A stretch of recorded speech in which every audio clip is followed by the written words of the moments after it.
régime Savoir Maigrir, c'est une histoire. D'abord, c'est celle d'un étudiant qui, passionné par son métier, la nutrition, fait pas à pas les premiers éléments d'un travail laborieux pour comprendre, investiguer la situation, trouver des solutions, mais qui reste très imprégné par les méthodes hospitalières. Et puis le deuxième travail, c'est un travail plus personnel, de réflexion sur mon environnement, sur la nature des personnes que je soigne, leurs vrais problèmes, les réponses que j'apporte et savoir si elles sont satisfaisantes ou non. Et à un moment donné, comme chaque être humain, on a besoin d'énoncer sa vérité, surtout quand elle est construite sur une expérience humaine et si elle se fait avec l'appui des gens qui vous ont fait confiance.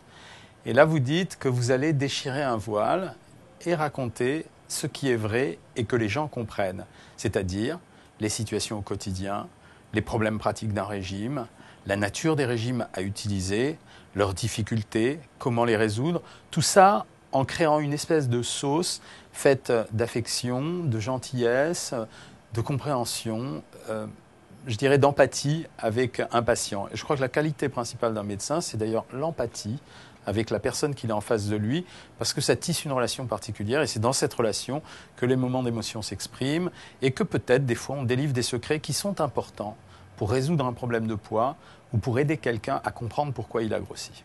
Alors, avec l'appui d'un éditeur, je décide de publier mon premier livre, Savoir Maigrir, et je me souviendrai toujours du premier entretien que j'ai eu avec lui, où il m'a demandé si j'allais vraiment écrire ce que je lui racontais.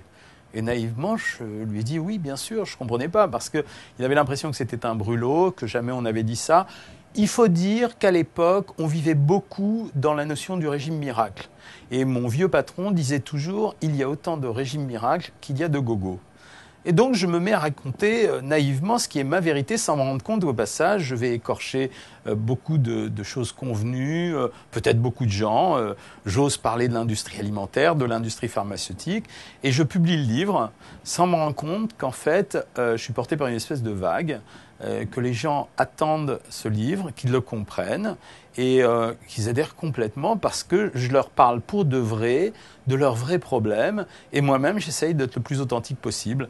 Et à partir de ce moment-là, je prends cette habitude de devenir, entre guillemets, je dirais, le chevalier blanc de la nutrition. Ça veut dire de défendre l'intérêt du patient et des consommateurs quand il s'agit de l'industrie alimentaire.